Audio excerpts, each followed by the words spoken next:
Hey guys, Ryan here, and I just got done watching the Gander Outdoors 400 at Pocono, and oh my, I just got done. It was an awesome race until about the last last 6 laps, I think it was.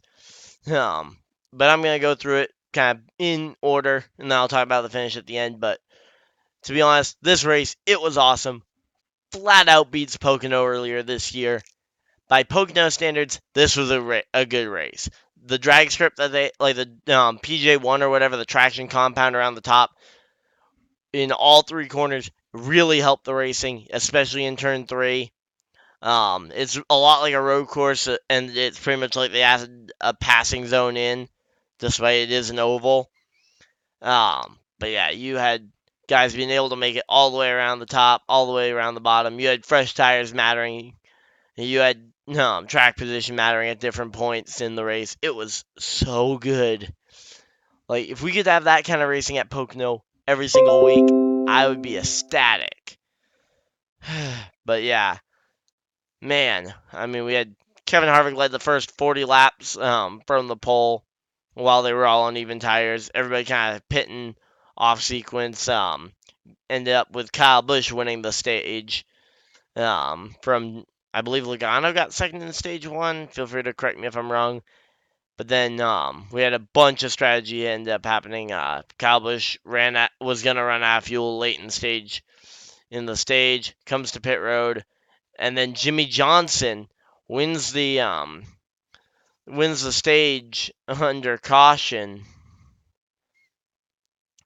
um, for his second career stage win. That was awesome to see. Jimmy Johnson getting a stage win there kind of helped propel him back into this playoff picture after he kind of got vaulted out of it at New Hampshire last week. But yeah, great race there for NASCAR as a whole. Um, and then we got to see a little bit of a new thing where now, I pointed this out. My dad didn't see the point to it, so I'm gonna just point this out. Kind of late in the race, we had a spin from David Reagan, where David Reagan made contact with someone, spun him. It looked like he hit the front end of the car on the wall. I'm not exactly sure because it happened because I was trying to watch it while keeping up with everything going on Twitter. But But yeah, I was surprised it wasn't a caution. My dad didn't see the point for a caution. I'm going based off. I'm gonna just say that NASCAR has called cautions like that before, which is my main reason for thinking they should have called that one, even if it didn't really make the most sense. I mean, they've called cautions for a paper bag before.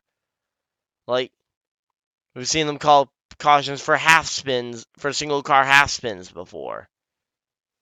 Um, I just think that the fair thing to do would have been to call the caution, be consistent, unless they're trying to set the new precedent of no or less cautions. But then I don't see the point in the stage cautions because that's upping the caution count more than it probably needs.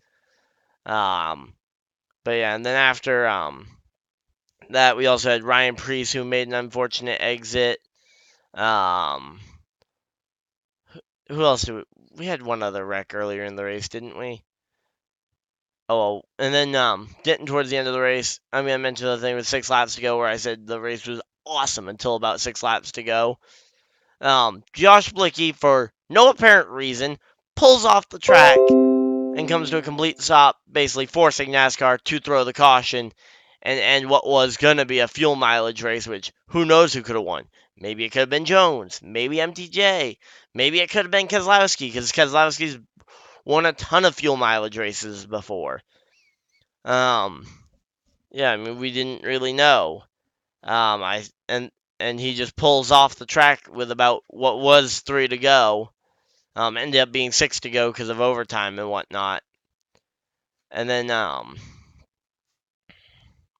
but yeah, so I have no explanation for why Josh Blicky pulled off the track like that. I mean, makes literally no sense to me. And yeah, so yeah, we had Josh Blicky, who I don't even know why he's out here. I mean, Rick Ware Racing as a whole probably shouldn't be out here. I mean, imagine if they had a system where the fastest drivers would actually make the races. Like, oh yeah, how about if you actually just qualify people rather than having the charter system? But that's a whole nother story for probably another video at some point. But yeah, I don't like the fact that the charter system guarantees Rick Ware um, two cars in every race, and this time he got a third car in because there wasn't a 30. It wasn't even a full field.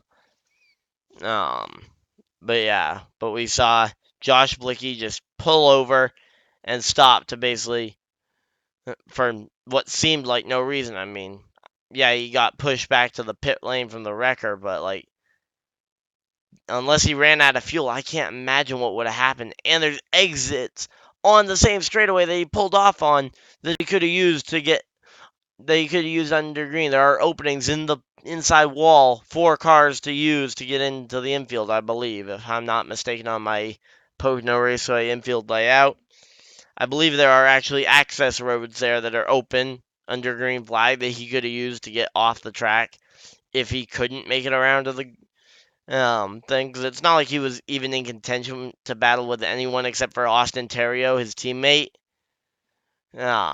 So yeah, so that kind of ruined a lot of my kind of dulled a lot of my excitement for the race. I was still gonna be excited though. I was gonna watch it through to the finish, and it was worth it. Um, but yeah, so he pulled over though. That caused the caution.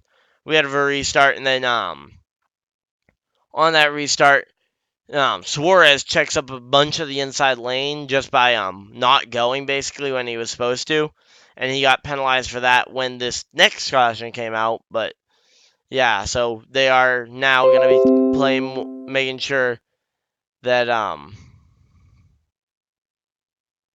but yeah, making sure that he was basically they're now checking every restart, and they've told them in the drivers meeting that they were going to be checking um for the lane back on the restart. So I mean, hey, if they're gonna do it, they might as well do it. But I still think they probably should have penalized Amarola there at the end of stage two in the last race for it. But yeah, so that one, I mean, the penalty, I think totally fair. I mean, they even showed like there was three car lengths building between him and the car in front of him, really kind of messing up Alex Bowman's restart.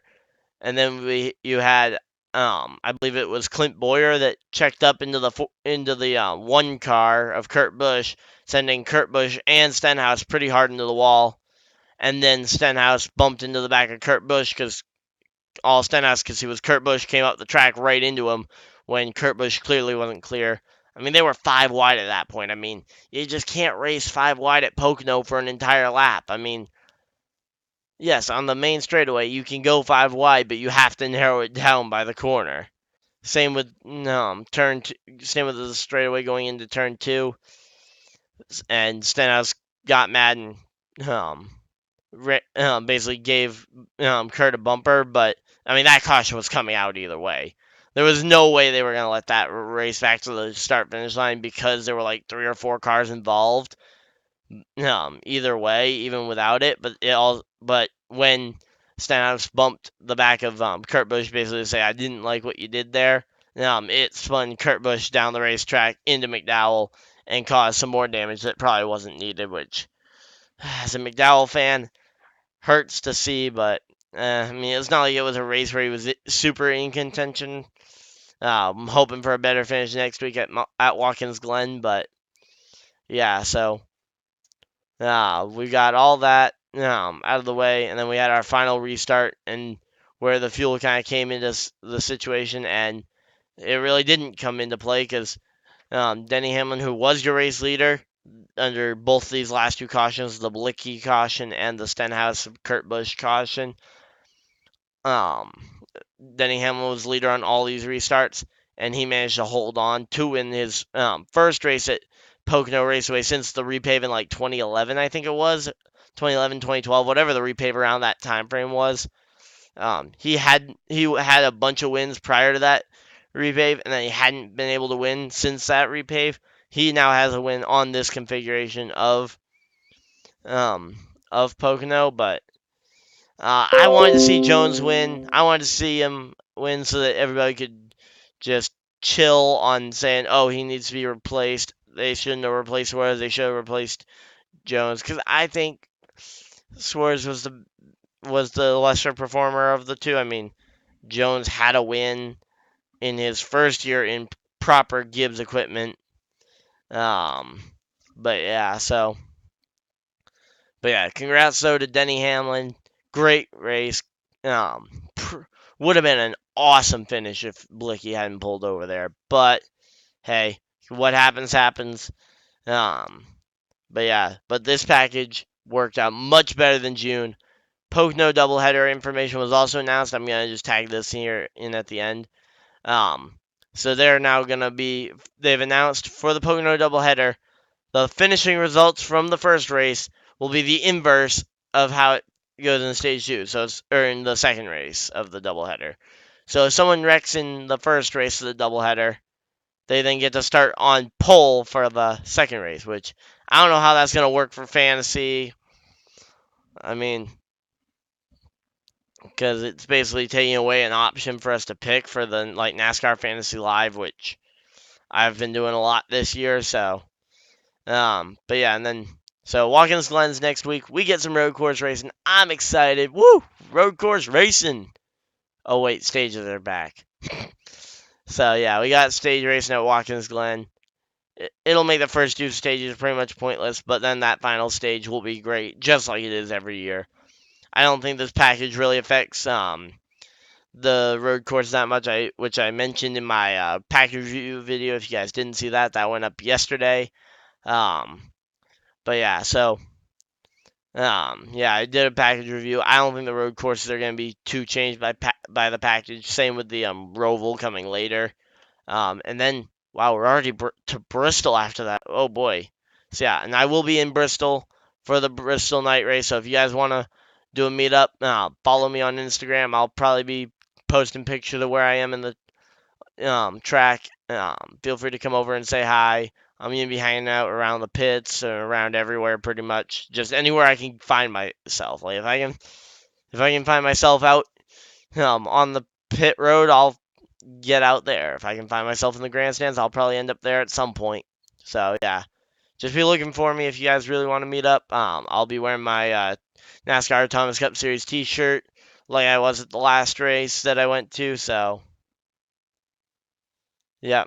So great race though. And also, if you guys want to buy one of those Thomas Cup Series t-shirts or one of my standard t-shirts, all those links will be in the description as well as Patreon. So I'll see you guys in the next video. Bye.